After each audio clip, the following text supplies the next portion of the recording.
안녕하십니까. 주식 천리안 도깨비벨입니다.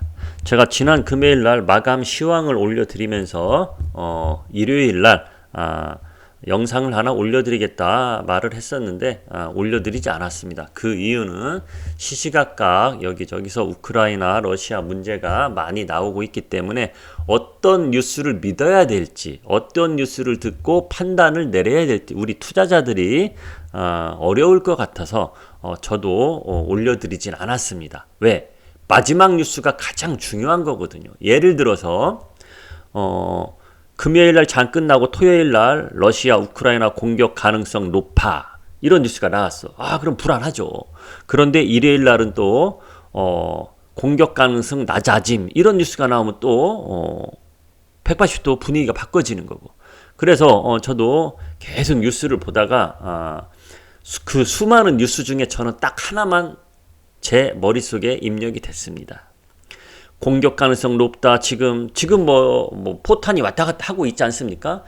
그런데 러시아에서 다이렉트로 공격을 한 것은 하나도 없고, 우크라이나 내에 반군 또 정부군 있는데 그들끼리 지금 싸우고 있다, 이런 뉴스밖에 없습니다. 자, 그러면은 어떤 것이 답일까? 여러분들은 참 헷갈리죠.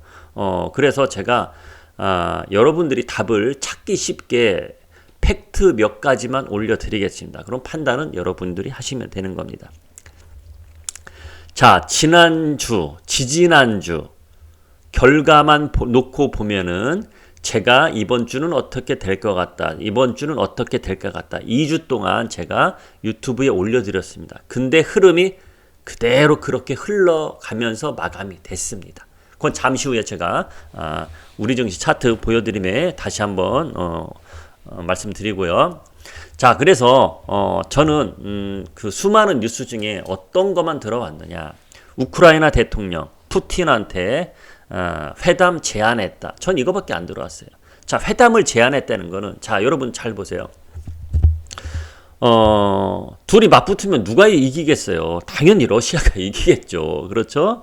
자, 그러면 싸움을 할 사람 두 명이서 어느 한쪽이 회담을 제안했다. 왜 제안했겠어요? 싸울 것 같으면 러시아가 공격을 한다, 우크라이나는 방어를 한다 해서 우리도 그럼 가만히 있지 않겠다, 우크라이나도 그렇다고 치자고. 그러면은 회담을 제안한 쪽에서, 야, 우리 며칠 날 몇 시에 우리 같이 싸우자, 그거를 말하려고 회담을 제안했겠어요? 야, 우리 잘 한번 지내보자, 왜 그러느냐, 어쩌고저쩌고 이야기를 하려고 회담을 제안했겠죠. 안 그렇습니까? 그걸 푸틴이 이제 어떻게 받아들이냐, 그거 이제 뭐 조만간 어디에서 뉴스가 답이 나오겠지만은, 그 답이 나오기 전까지 항상 주식이라는 건 기대감이 있습니다. 회담 제안했다고? 그러면 기대감이 있어요. 그거에 대해서 가장 빠른 거는 뉴스도 아닙니다. 주식시장에서 나옵니다. 이 세상에서 가장 빠른 답은 주식시장에서 나옵니다. 대통령 선거 누가 될 것도 이런 것도 어느 정도는 주식시장에서 다 답은 나옵니다. 자, 그렇기 때문에 저는 그렇게 나쁘게 보진 않고 있습니다. 그렇기 때문에 답은 뭐냐? 벌써 답은 제가 다 드렸어요. 저는 항상 악재 시장이라든지 상승 시장이 나면 플랜 2까지, 플랜 3까지 생각하고서 올려드린다고 말을 하고 있습니다. 자, 그러면은 제가 최근 2주 동안 제가 유튜브에서 말한 게 뭡니까? 매수를 하되 시가총액 큰 종목 중에 20위 안에서만, 한마디로 초대형주 중에 하락이 큰 종목만 골라서 하락 시마다 분할 매수 전략, 이거를 드렸었거든요. 자, 그거는 잠시 후에 또다시 우리 증시를 보면서 알려드리고요. 자, 불안해했을 겁니다. 주말 휴일 동안. 그런데 이것만 보고 있으면 됩니다. 자, 어쩌다 한 번씩 제가 올려드리는 주식인데요. TA35 이스라엘 주식입니다. 0.86% 일요일 날 빠졌습니다. 전 세계에서 일요일 날에도 증시가 열리는 곳은 이스라엘밖에 없습니다. 자, 0.86% 빠졌어. 나스닥도 1% 이상 빠졌어. S&P 다우지수는 0. 몇 %씩 빠졌지만 나스닥은 1% 이상 빠졌습니다. 자, 이스라엘도 빠졌어요. 개파락이 컸죠. 요 장대 양봉이 자, 저가가 1.93, 고가가 1.66. 그럼 2000 단위에서 30이면 1% 정도 되는 개파락이 2% 이상 나왔다는 얘기입니다. 개파락이 2% 이상 나왔지만 장대 양봉으로 끝났어요. 이게 중요한 거예요. 개파락이 2% 이상 나왔지만 장대 양봉으로 끝났다는 거예요. 미국 증시가 끝나고 나서 이스라엘 증시 일요일 날 시작이 된 거죠. 자, 이건 토요일이고, 토요일 날은 음봉이 나왔고 갭상승이 나왔어. 갭상승이 나와서 음봉이 나오고, 일요일은 장대 양봉이 나왔다. 아직까지 나쁘진 않다는 거예요. 저가 매수가 두른다 이거예요. 자, 그러면 우리 증시로 한번 가보겠습니다. 자, 우리 증시 코스피 차트 한번 보겠습니다. 자, 코스피 차트도 양봉으로 마감이 됐죠. 양봉으로 마감됐는데 금요일 날도 개파락이 나왔어요. 그렇죠? 미국 증시가 분위기가 안 좋으니 개파락 나왔지만 양봉 나왔어. 이것도 제가 어느 정도 예측했는데 그렇게 됐어요. 시장 뭐 크게 걱정하지 말자. 이런 식으로 올려드렸는데 그렇게 마감이 됐습니다. 그런데 금요일 장이 또 미국이 빠지니까 우리 증시가 또 일요일에 토요일에 안 좋은 뉴스들이 많이 나오니까. 그런데 제가 다시 한번 강조하고 싶은 거, 안 좋은 뉴스는 그 전부터 나왔다는 거예요. 우크라이나 러시아 문제는. 그렇죠? 그러면 나스닥 1% 이상 빠졌는데 우리 증시 또 불안하네 이렇게 생각을 하실 거란 얘기죠. 자, 그러면 답은 다 미리 드렸다고 그랬었죠. 제가 보면은 자, 차트상으로만 보면은 3일 연속 양봉이 나왔어요. 3일 연속 양봉이 나왔는데 가장 큰 키포인트는 개인들이 들고 있다 그랬죠. 개인들이 덤벼들면 안 된다는 거예요. 개인들이 덤비면 음봉이 나올 확률이 많다는 거예요. 근데 금요일 날에도 개인들의 순매수가 잡혔지만은 오전보다는 매수량이 점점점 줄면서 개인들의 심리 차트는 음봉이 나왔다는 거죠. 그러면서 기관이 들어오면서 개인들이 파는 것을 기관들이 사들이면서 양봉이 나온 거예요. 자, 그래서 오늘 답은 뭐냐? 지수가 좋게 나오든 나쁘게 나오든 지난주에 제가 올려드린 내용처럼 그렇게 폭락장을 생각하면서 불안해하지는 말자. 러시아 우크라이나 문제는 러시아 우크라이나 문제에 있어서 우크라이나 대통령이 회담 제안을 했기 때문에 그 기대감에 어느 정도는 또 살아있다. 그렇다고 해서 증시가 활활 타오르게 좋다는 얘기가 아닙니다. 불안감 속에서 너무 큰 걱정을 하지 말라. 이 이야기를 저는 알려드리고 싶은 겁니다. 저는 플랜2까지 항상 생각을 하기 때문에 제가 지난 2주, 3주 동안 한 게 뭡니까? 자, 이거 한번 보여드릴게요. 차트를 떠나서 제가 요것을 증시 전략 올려드리면서 요거를 본다. 요거 뭡니까? 상승률 이런 게 아니라 이거 딱 누르면 코스피 200. 삼성전자 1등, 하이닉스 2등, 네이버 3등, 삼성바이오 4등. 대한민국의 1등, 2등, 3등, 4등 쭉 나온 거예요. 여기 한 25종목 보이나요? 저는 매수를 하더라도 요 종목 안에서 했다 이거죠. 자, 우리 증시는, 미국 증시는 제가 작년도부터 계속 말하죠. 미국 증시는 고평가되어 있습니다. 그러나 대한민국 증시는 지금 고평가되어 있지 않습니다. 고평가되어 있지 않으면은 초대형주 중에 많이 빠진 종목들을 매수하면 걱정할 게 없다는 거예요, 결론은. 미국 증시는 고평가되어 있기 때문에 더 떨어질 확률이 아주 큽니다. 그러나 대한민국 증시는 그러면은 이렇게 생각하세요. 미국 증시는 고평가돼서 떨어지지만은 그럼 대한민국 증시는 적당한 위치에 와 있기 때문에 떨어지지 않습니까? 이렇게 질문을 할 수 있어요. 그러나 대한민국 증시도 미국 증시가 빠지면 대한민국 증시도 휘청휘청 하긴 합니다. 그러나 중심을 잡고 바로 일어난다는 거죠. 그래서 초대형주 중에 많이 빠진 종목을 사면은 아무 탈이 없다는 거예요. 당장의 수익은 안 나지만은 금방 일어설 수 있다는 겁니다. 안정만 되면은. 그게 답이에요. 그게 답. 그래서 제가 12월부터 많은 종목 중에 어떠한 종목을 매수할 거냐, 포트폴리오 재정비를 했어야 된다 이런 말을 하는 거고, 초대형주 중에 코스피 20, 코스피 200이 아닌 코스피 200이 아닌 코스피 50 내에서도 이게 코스피 50입니다. 이게 변하는 건 없어요. 코스피 50 중에 30까지는 다 빼고 20 안에, 여기 안에 보이는 종목 중에 초등학생도 아는 종목.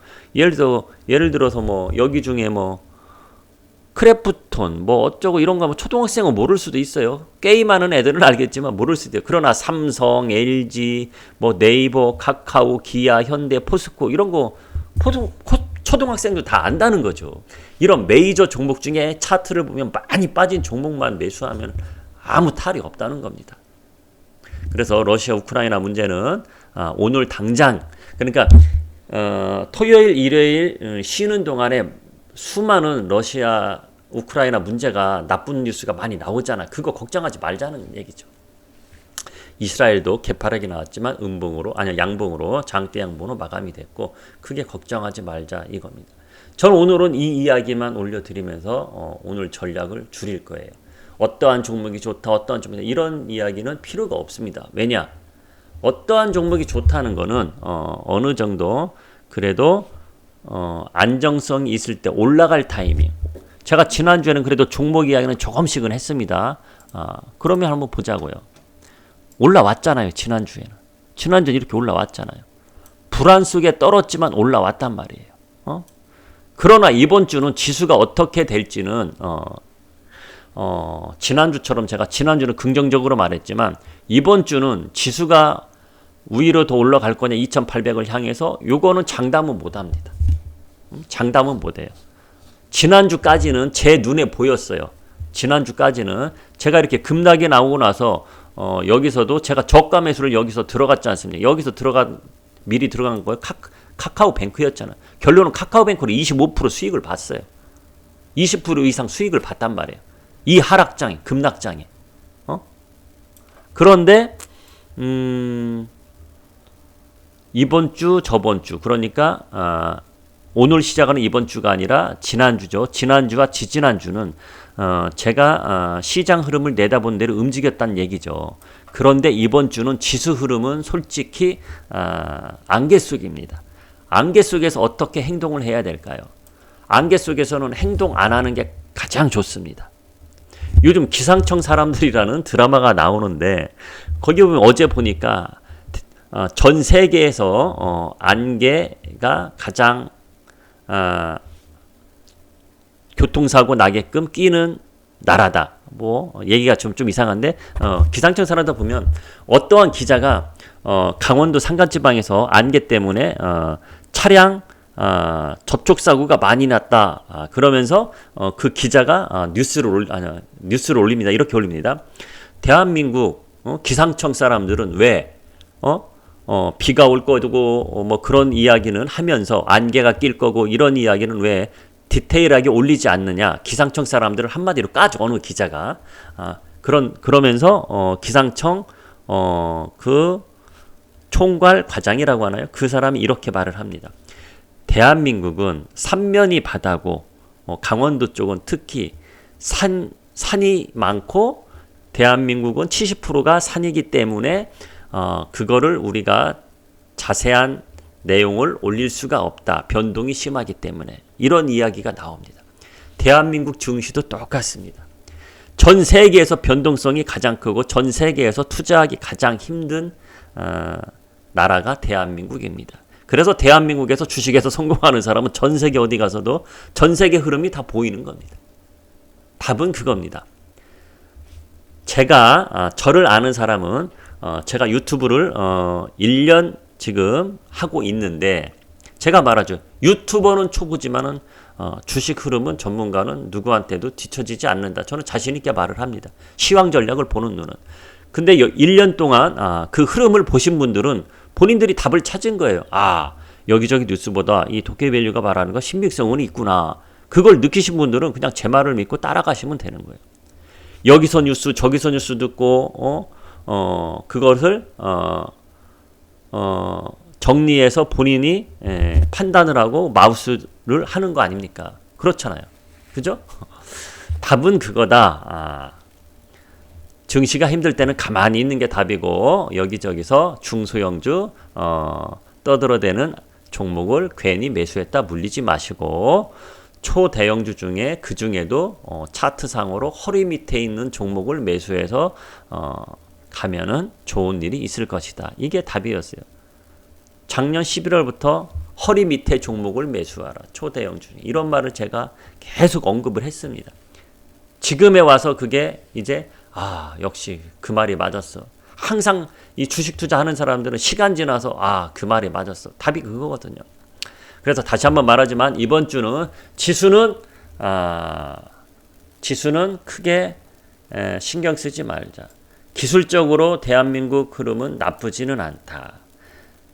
키포인트는 개인 투자자들만 덤비지 않는 한 2700 밑에서는 기관 투자자들이 들어오기 때문에 경고하다. 이거를 말하고 싶습니다. 예를 들어서 러시아, 우크라이나 문제로 다시 한번 글로벌 증시가 폭락이 한번 나오면은 대한민국 주식은 또다시 한번 바겐세일 저가 매수 기회다. 이렇게 저는 알려드리고 싶습니다. 그리고 현금 비중은 항상 어느 정도는 있어야 된다. 현금 비중이 있는 사람은 너무 마구 쓰지 마세요. 남발하지 마세요. 현금 비중을 어느 정도 가지고 있다가 예를 들어서 제가 하락시마다 분할 매수, 하락시마다가 아니에요. 큰 하락시. 예를 들어서 오늘도 1% 빠졌어. 어떠한 종목이 1% 빠졌다고 들어가지 말란 얘기예요. 여기저기 오늘은 뭐 우크라이나 문제 뉴스에 뭐 미국 증시가 2% 빠지고 우리 증시도 오늘 개파락이 시작될 건데 막 예를 들어서 어떠한 종목, 메이저 종목 중에 제가 지금까지 힌트 드린 그런 종목군 중에 뭐 4%가 빠졌다든지 5%가 빠졌다. 그러면 기회라는 거예요. 1% 빠졌다 기회가 아니라는 거예요. 그걸 꼭 알고 가시고 제가 지난주 금요일 마감 시황에도 올려드렸었죠. 자, LG 에너지 솔루션 5% 정도 빠지면 들어가려고 했으나 거기까지 안 빠졌다. 그래서 아쉽다. 그런 말을 했어요. 3% 정도밖에 안 빠졌죠. 근데 3% 정도 빠졌어도 들어갔으면은 4% 정도는 수익이 났어요. 단타를 쳤어도. 그러나 제가 보는 올가미에 들어오지 않았기 때문에 매수를 안 한 겁니다. 그래서 이번 하락 증시에는 기다리는 올가미에 들어오지 않으면 잡지 마라. 올가미에 들어오면 잡아라. 이겁니다. 그러니까 어설프게 1, 2% 빠졌을 때는 가만히 관망만 하시라는 얘기입니다. 자, 이번 주는 너무 걱정하지 마시고 그냥 지켜보면 된다. 이렇게 오늘 내용을 올려드리면서 저는 여기서 줄이겠습니다. 오늘 당연히 라이브 방송합니다. 라이브 방송에서는 더 알차고 디테일한 이야기가 있습니다. 라이브 방송 궁금하시면 꼭 보시기 바랍니다. 지금까지 주식천리한 도깨비였습니다.